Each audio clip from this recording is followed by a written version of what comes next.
Shalom Ubracha, nous poursuivons avec la 5e Mishnah du 2e Pérek.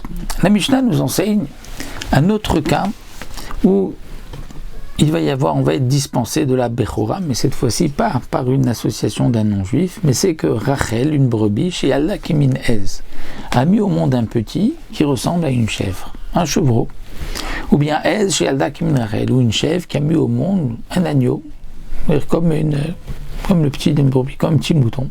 Eh bien, Patour Minabrora, ce petit, bien qu'il est premier-né, n'est pas considéré comme Bechora, dispensé de la Bechora. Pourquoi ?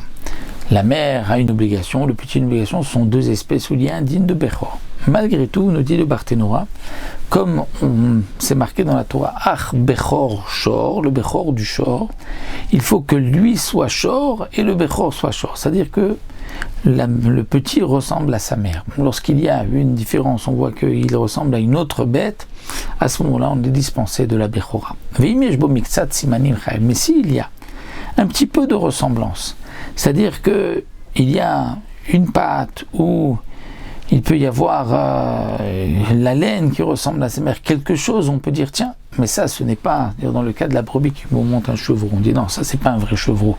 On voit qu'il a des ressemblances, il vient d'une brebis, il y a quelque chose avec la brebis, dans ce cas-là, il est chayav, puisqu'il y a une ressemblance avec la mère, dans ce cas-là, le chiyuv se fait. C'est seulement lorsqu'il ne ressemble pas du tout, où là on est dispensé de la Bechora.